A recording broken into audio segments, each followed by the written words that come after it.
और ऐसा जैसे इन्होंने लिखा है अखबारों के अंदर, ये ऐसा हो नहीं सकता क्योंकि कोई मजबूरी नहीं थी। कुछ चीज़ें तो शाही साहब ऐसी हैं जो आप सही कह रहे हैं, मैं भी उस तरफ जाना नहीं चाहता, क्योंकि बहुत सारे उसमें लोगों के नाम आते हैं, नाम लेना हमारा कभी भी, जैसे वो कब्रिस्तान वाले कुछ मामला थे। जी जी। अब वो बिल्कुल समझ ही नहीं आती कि देखिए वो एक ऐसा स्कैंडल है कि आप सोच नहीं सकते कि उसमें जरी सी भी जो है ना हकीकत नहीं है जो कुछ हुआ। भुट्टो साहब का ज़माना था और मैं जो कि I am a fan of mister Bhutto और छोड़ा नहीं, आज भी उन्हीं का फैन हूँ मैं। तो डेमोक्रेट हैं बहुत बड़े आप। ये बहुत अच्छी बात है कि हमारे मुल्क का इतना बड़ा नाम और वो एक लेकिन मुझमें ये कि मुझ में नेशनलिज्म बड़ा है। मुझ में ये है कि मैं पॉलिटिक्स में बिल्कुल नहीं हूँ। I am for all because I belong to Pakistan. Pakistan मेरा मुल्क है। कभी मैंने नहीं सोचा कि बाहर जाके किसी मुल्क में काम करूँगा। Actually I was offered also, लेकिन मैंने काम नहीं किया, बिल्कुल किया। मुझे ये बताइए, जब 19-20 बरस के थे आप जी, आईना देख के क्या ख्याल आता था? कभी आप यकीन करेंगे कभी मैंने कभी भी नहीं सोचा था। मतलब मुझे ये तो बाद में पता लगा ना सारी बातों का। उस वक्त तो ऑर्डिनरी जैसे नहीं सर, ऑर्डिनरी तो कभी भी नहीं थे आप। आईना देख के ख्याल आता था बचना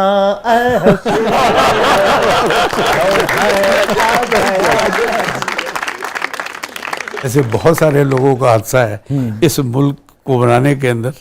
मेरा भी एक हादसा ऐसे ही है जैसे मैं इस कैरियर के अंदर आया। Otherwise there was no choice. और जब पता लगा, आपके वालिद साहब तो बहुत, मेरे वालिद साहब को पता लगा तो इतनी मार पड़ी है, इतनी मार पड़ी कि आज तक याद है। बेल्ट से गालिबन, बेल्ट से, जूतों से सर। सलाम रोज झूठ बोलता था ना, शूटिंग शुरू हो गई, घर नहीं बताते थे, झूठ ही झूठ था सर, झूठ ही झूठ। वो समझते कि रात को ये आ रहा कहीं और कहीं तो नहीं जा रहा, कोई मतलब गाने वाने तो नहीं सुनने लग गए। उनके माइंड में ये बात आई जो मैं बता रहा हूँ आपको कि भाई रात को कि शायद ये मसला ना हो। अच्छा, ये जो वालिद साहब ने पिटाई आपकी की, ये पकड़े जाने में आपके एक मैनेजर का बड़ा किरदार था ना? हाँ जी, हाँ, बड़ा दिलचस्प वाकया। वो ऐसा था कि जब, क्योंकि मैं बहुत छोटा था, मेरी वालिदा का इंतकाल हो गया, तो मेरे वालिद साहब ज़्यादातर विलेज में रहते थे, 15 दिन 18 दिन।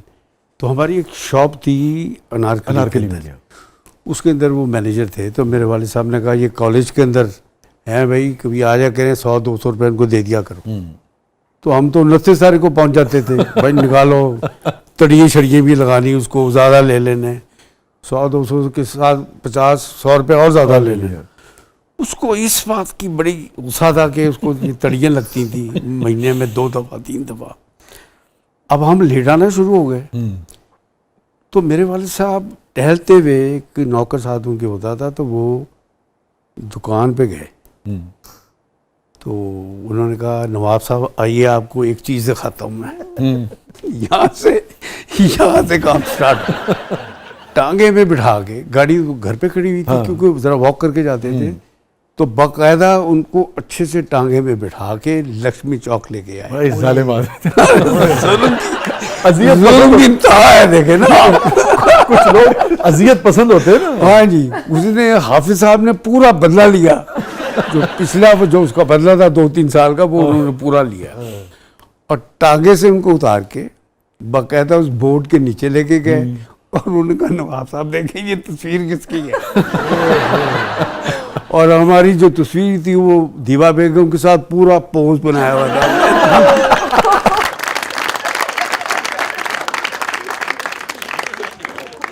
उस रात जब मैं पहुंचा हूँ तो अभी सलाम ऐसे ही था, जनाब जूतों से बंदूकें निकल आई, पता नहीं क्या क्या हुआ वहाँ पे।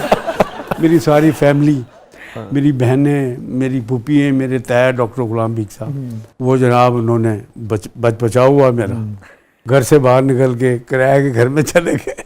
हीरो साहब के साथ जो हुई आप पूछे ना क्या हुआ।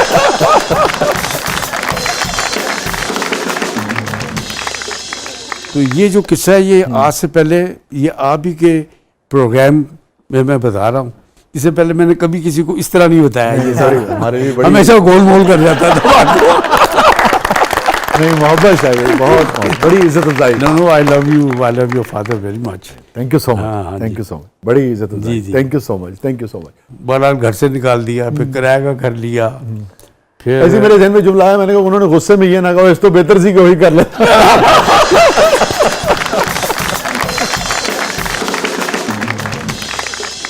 सही कह रहे हैं आप, सही। Stay with us, stay with us, stay with us, नाज़रीन, कहीं नहीं जाइएगा, कहीं नहीं जाइएगा। और ऑफ कोर्स आप कैसे जा सकते हैं, हमारे साथ एक ऐसी शख्सियत मौजूद हैं कि जिस वक्त ये स्क्रीन पर होते थे, सिल्वर स्क्रीन पर लोग उन्हें देखते थे तो पलके नहीं झपकते थे, और अब टेलीविजन की स्क्रीन पर जब ये नजर आते हैं, कोई कैसे मुमकिन है कि कोई चैनल जो है वो चेंज कर दे। कहीं नहीं जाइएगा, छोटे से वक्फे के बाद वापस आते हैं। हमारे साथ मौजूद हैं वन एंड ओनली मोहतरम शाही साहब। आप देख रहे हैं जबरदस्त प्रोग्राम के लिए, मतलब में आपके लिए बहुत कुछ है। वेलकम बैक नाज़रीन, जबरदस्त में एक बार फिर खुशामदीद। और रिदा, क्या है प्रोग्राम किस मरले में? सर अब हमारा सेगमेंट है मेरा कुछ सामान, तो आइए बढ़ते हैं जादुई संदूक की तरफ। ਇਹੋ ਜਿਹੀ ਕੁੜੀ ਇਤਜਾਜ ਚ ਪੀਲਾ ਸੂਟ ਪਾਉਣ ਦੀ, ਸ਼ੋਅ ਚ ਕਾਲਾ ਪਾ ਆਈ।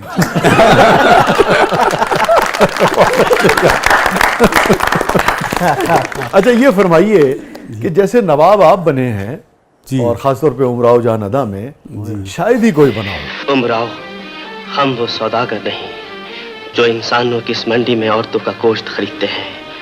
कसम ले लो, जो इससे पहले ही इधर से कभी गुजरे भी हों। तो वो नवाबी खून काम आया या सिर्फ अदाकारी काम आई? नहीं, वो खून तो बहुत काम आया उसमें। उसमें बैठने का उसका हाँ, स्टाइल, और क्या उसमें- बात है जी। और जो, लेकिन मैं आपको बताऊं उस जमाने के अंदर जो लोग थे, जैसे आगा तालिब साहब, हाँ, अलाउद्दीन साहब, अब वो थे ऐसे कि मसलन उन्होंने, मैं चल के आ रहा हूँ सामने से, तो उन्होंने आराम से मुझे बुलाया, शायद साहब। मैं कहा ना जी शायद साहब, मुझे आप वैसे कहें। मुझे कहने लगे कोई वो नवाबियत की चाल नहीं आ रही। मैंने कहा अच्छा जी। ताजी साहब ने कहा, ये आगा ताजी साहब। ताजी साहब, अब मैंने कहा जी अच्छा। फिर चल के आए, तो मैंने उनकी तरफ फ़ौरन देखा, तो उन्होंने कहा, फिर मैं चल के आया, मैंने कहा अब ठीक। यानी कि ऐसे सेट के ऊपर ऐसे बताते थे।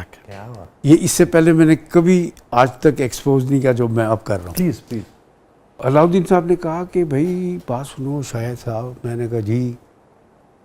उन्होंने कहा जब आपने कैरेक्टर को देखना है ना, तो उस कैरेक्टर के साथ आपने चाल जरूर देखनी है, उसकी चाल क्या बनेगी। वो आज तक ऐसी घेराबंदी है हाँ, जनाब, सही कह क्योंकि रहे ये लोग आपका उस्ताद हैं। फुटवर्क बहुत कमाल होता था। जी। कोई शक, कोई शक। क्या सबिया भाभी ने जी, सबिया भाभी ने जो कमालात मुझे बताए हुए मैं आपको बयान नहीं कर सकता, बिकॉज हमारे पास स्कूल तो और कोई था नहीं, यही लोग थे। लेकिन उसमें एक बात ही कभी उन्होंने ये नहीं कहा कि आपने कॉपी करनी है। जो मेरे उस्ताद थे अब्बास नौशा साहब जी, तो उन्होंने तो मुझे 1.5 साल सिर्फ यही सिखाया जो बातें कर रहा हूँ। मैंने कहा यार 1.5 साल फौज से भी गए, ये फिल्म से भी बाहर निकलते नजर आ रहे, वो गरीब थे और मैंने कहा फिल्म नहीं बनती। वो तो इत्तेफाक हुआ कि हसन तारिक साहब ने, एक और थे हमारे प्रोड्यूसर मसूद खान साहब, जिनकी फिल्म आंसू थी। तो क्या फिल्म थी आंसू? हाँ जी, वाह, व्हाट ए मूवी। और उसके अंदर जो मेरा सीन था, जो आखिर में जो डेथ का सीन था, दैट वाज ट्रेमेंडस। वो अल्लाह ताला ने बस इज्जत रखी मेरी। और फिर मेरा वैरायटी और ऐसे आ गया कि फिर मेरी दूसरी फिल्म जो थी तहजीब, उसके अंदर मैं पागल बन गया।